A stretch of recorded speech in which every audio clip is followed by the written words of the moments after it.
వాగర్థావివ సంపృక్తౌ వాగర్థ ప్రతిపత్తయే జగతః పితరౌ వందే పార్వతీ పరమేశ్వరౌ. ఆదిత్యాయ చ సోమాయ మంగళాయ బుధాయ చ గురుశుక్రశనిభ్యశ్చ రాహవే కేతవే నమః. శృంగేరి జగద్గురు పీఠాధిపతులకి, కంచి పీఠాధిపతులకి నమస్కారములు తెలియచేసుకుంటూ కార్యక్రమాన్ని ప్రారంభిద్దాం. మే 1వ తారీఖు నుంచి 15వ తారీఖు వరకు వృశ్చిక రాశిలో జన్మించినటువంటి వారికి ఏ విధంగా ఉండబోతుందో తెలుసుకునే ప్రయత్నం చేద్దాం. విశాఖ నక్షత్రం 4వ పాదం, అనురాధ నక్షత్రాలు 4 పాదాలు, జ్యేష్ఠ నక్షత్రం 4 పాదాలలో జన్మించినటువంటి వాళ్ళు ఈ యొక్క వృశ్చిక రాశి వారికి చెందిన వారిగా చెబుతారు. అయితే రాశి నుంచి 4వ స్థానంలో రాహు సంచారము, 5వ స్థానంలో శని కుజ సంచారము, 6వ స్థానంలో రవి బుధ సంచారము, 7వ స్థానంలో శుక్రగ్రహ సంచారము, 8వ స్థానంలో గురుగ్రహ సంచారము మరియు 10వ స్థానంలో కేతుగ్రహ యొక్క సంచార ప్రభావం. వెరసి చూసుకున్నట్లయితే ముఖ్యంగా నిరుద్యోగస్తులు ఎవరైతే ఉన్నారో వారికి ఈ 15వ తారీఖు లోపల మంచి ప్రయత్నం చేయండి. ఖచ్చితంగా ఉద్యోగం లభించే అవకాశం ఉంటుంది. ఆల్రెడీ ఏదైనా కంపెనీలో పనిచేస్తున్న వాళ్ళు వేరే సంస్థలలో ఉద్యోగం కోసం వెతుక్కోవాలి అనుకుంటే ప్రయత్నం చేయండి, ఖచ్చితంగా సక్సెస్ అవుతారు, అందులో సందేహమే లేదు. లేదా ఉన్న సంస్థల్లోనైనా కానీ అధికారుల యొక్క ప్రోత్సాహకాలు లేదా మీ స్థాయి పెరగడం, పొజిషన్ పెరగడం అనేటువంటిది ఉంటుంది. అలాగే ప్రధానంగా ప్రభుత్వ పరంగా కాంట్రాక్టులు చేసేటువంటి వాళ్ళకి బిల్స్ శాంక్షన్ అయ్యే అవకాశం ఉంటుంది. అన్ని విధాలుగా ప్రోత్సాహకాలు అనేటువంటివి కలుగుతాయని చెప్పవచ్చు. అంతేకాకుండా ఇన్వెస్ట్మెంట్స్ రంగంలో ఉన్నటువంటి వాళ్ళకి చాలా శుభ పరిణామము, సందేహము లేదు. ఏదైనా స్టాక్ మార్కెట్స్లో కానీ లేదా పర్సంటేజ్ బిజినెస్ రంగంలో ఉన్నటువంటి వాడు కానీ ఏదైనా ధనాదాయం కోసం మీరు ఏదైనా పెట్టుబడులు పెట్టినా ఖచ్చితంగా అవి మీకు తిరిగి ఎక్కువ మొత్తంలో మీకు తిరిగి చేకూరుతాయి.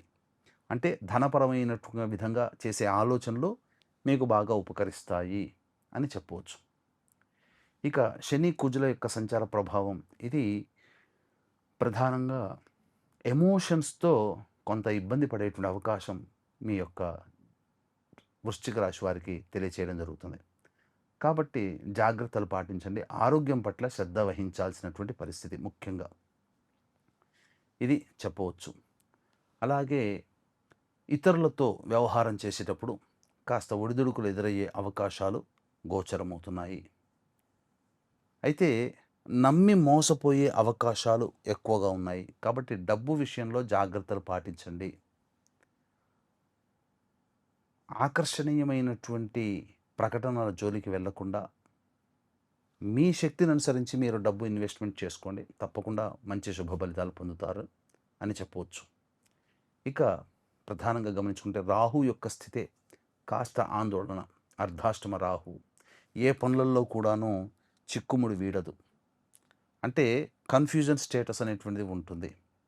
గృహంలో కొన్ని వస్తువులు చోరీ అయ్యే అవకాశాలు ఎక్కువగా గోచరమవుతున్నాయి రాహుగ్రహ సంచార ప్రభావం వలన. ఇక కేతుగ్రహ సంచారం వల్ల అంటే గ్రహాలు రవి బుధుడు అనుకూలంగా ఉన్నాయి, కానీ చేసే పనుల్లో క్లారిటీ లేక సతమతమవుతారు. ఇక్కడే గ్రహనాయకుడైనటువంటి గురువు యొక్క అనుగ్రహం కావాలి, అంటే పెద్దల యొక్క సహాయ సహకారాలు ఉండాలి అని సూచన చేస్తుంది. ఇక శుక్రగ్రహ సంచార ప్రభావం ఇది జాగ్రత్తలు పాటించండి. దాంపత్య సమస్యలు వచ్చే అవకాశం ఉంటుంది, లేదా భాగస్వామ్య వ్యాపారం చేస్తే వారి మధ్య పొరపొచ్చాలు వచ్చే అవకాశం ఉంటుంది, లేదా ఎవరితోనైనా కానీ ఆఫీస్లో కానీ చదువుకునే చోటనైనా కానీ నేబర్స్ అయినా కానీ స్త్రీలతో వాగ్వివాదాలు జరిగే అవకాశాలు ఉంటాయి. కాబట్టి జాగ్రత్తలు పాటించండి. ఇక గురువు అనుకూలంగా లేడు, ఇది ప్రధానంగా. కుజగ్రహ సంచారము, గురుగ్రహ సంచారం అనగా గురువు మీద కుజవీక్షణ, ధనస్థానం మీద కుజవీక్షణ. వెరసి చూసుకున్నట్లయితే ఎక్కడో ఆశపడి డబ్బుని పోగొట్టుకుంటారు, మోసపోతారు అని రూఢి అవుతుంది. కాబట్టి జాగ్రత్తలు పాటించండి. నిరుద్యోగస్తులకి అంతా లాభదాయకంగా ఉంటుంది, ఉద్యోగస్తులకి, నిరుద్యోగస్తులకి. అలాగే వివాహం కాని అబ్బాయిలు, అమ్మాయిలు కాస్త ఆచితూచి స్పందించాల్సినటువంటి పరిస్థితి. మరొక మంచి సమయం కోసం కొంత సమయం వేచి చూడక తప్పదు అని గమనించుకోవాలి. సంతానం కోసం ఎదురు చూసేటువంటి వ్యక్తులు కాస్త ఆలోచన చేసే నిర్ణయం తీసుకుంటే చాలా మంచిది. ఆల్రెడీ గర్భవతి అయినటువంటి వాళ్ళకి కాస్త డాక్టర్ గారి సలహాలు సూచనలు పాటించు రెస్ట్ తీసుకొని మందులు సకాలానికి వాడుకుంటే ఏ ఇబ్బంది ఉండదు. కొంత ఆందోళన కలిగే అవకాశాలు ఉంటాయని చెప్పవచ్చు. ఏది ఏమైనప్పటికీ కూడా ఈ యొక్క వృశ్చిక రాశిలో జన్మించినటువంటి వారికి దైవానుగ్రహం తప్పనిసరి. అందుకనే మీరు నమ్మినటువంటి మీ ఇష్టదైవం, మీరు కొలిచే మీ కులదైవం ఎల్లప్పుడూ మీకు సదా తోడుగా ఉండి మిమ్మల్ని రక్షించాలని మనస్ఫూర్తిగా కోరుకుంటున్నాను. దైవానుగ్రహం ఉంటేనే అన్ని విధాలుగా మనం జయకేతనం ఎగరవేస్తాము. కాబట్టి ఇట్టి దైవానుగ్రహం అందరికీ అందించాలనే సదుద్దేశంతో మే 1వ తారీఖు వైశాఖ పౌర్ణమి సందర్భంగా, మే 12వ తారీఖు ఆంజనేయ హనుమత్ జయంతి సందర్భంగా మన పీఠమాధ్వర్యంలో మీ జాతకరీత్యా కలుగు విద్య, వివాహ, ఉద్యోగ, దాంపత్య, అనారోగ్య సమస్యల నివారణకి, అలాగే మేష, మిథున, కర్కాటక, సింహ, కన్య, వృశ్చిక, ధనస్సు, కుంభ, మీన రాశుల్లో జన్మించినటువంటి వారికి శనిదోష నివారణ పూజలు, హోమాలు, సర్వదోష నివారణ పూజలు, హోమాలు జరిపించి శక్తిపాతము చేసినటువంటి కరుంగలిమాల ఇవ్వడం జరుగుతుంది. అవకాశం ఉన్నటువంటి వాళ్ళు స్క్రీన్పై కనిపిస్తున్న నెంబర్కి కాంటాక్ట్ చేసి మే 1 మరియు 12వ తారీఖు రోజున సాయంకాలం 6 గంటల లోపల మీ గోత్రనామాదులు నమోదు చేసుకోవచ్చు. ఇక ఆలస్యం చేయకుండా 1వ తారీఖు నుంచి 15వ తారీఖు వరకు ఎలా ఉండబోతుంది క్లుప్తంగా తెలుసుకునే ప్రయత్నం చేద్దాం. 1, 2 తేదీలలో మానసిక ప్రశాంతత లోపిస్తుంది. సరిగ్గా నిద్ర పట్టకపోవడం, చేస్తున్నటువంటి పనులలో ఆటంకాలు కలుగుతూ ఉండడం, అన్నిటికీ మించి ఖర్చు అధికంగా ఉంటుంది. ఏం జరుగుతుందో తెలుసుకునే లోపే నష్టం అనేటువంటిది జరుగుతుంది. కాబట్టి జాగ్రత్తలు పాటించండి. ఇక 3, 4, 5 ఈ తేదీలలో కనుక చూసుకున్నట్టయితే ప్రధానంగా సంతోషకరమైనటువంటి జీవితాన్ని పొందుతారు. అన్ని విధాలుగా సహాయ సహకారాలు మీకు అందుతాయి. ఏదో పెండింగ్లో ఉన్నటువంటి పని ఖచ్చితంగా పూర్తి చేసుకొని సంతోషంగా విందులు, వినోదాల్లో కుటుంబ సభ్యులతో, మిత్రులతో పాల్గొంటారు. ఆనందకరమైనటువంటి జీవితాన్ని పొందుతారు. 6, 7 తేదీల్లో మాత్రం కుటుంబ సభ్యులతో కలహాలు వచ్చే అవకాశం ఉంటుంది. అలాగే మానసికమైన ప్రశాంతత ఉండదు. మరియు ఖర్చులు కూడా అధికంగా ఉంటాయి. ఏదో ఒక తెలియని వేదన మిమ్మల్ని బాధిస్తుంది.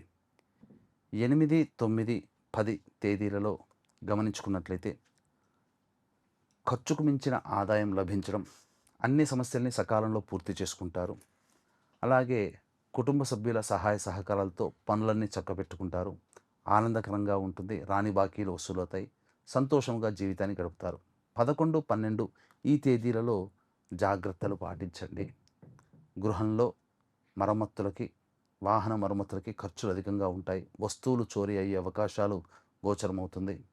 అలాగే ఏదో ఒక తెలియని బాధ మిమ్మల్ని వెంటాడుతూ ఉంటుంది. సమస్యలతో కాస్త ఇబ్బందిగానే ఉంటారని చెప్పవచ్చు.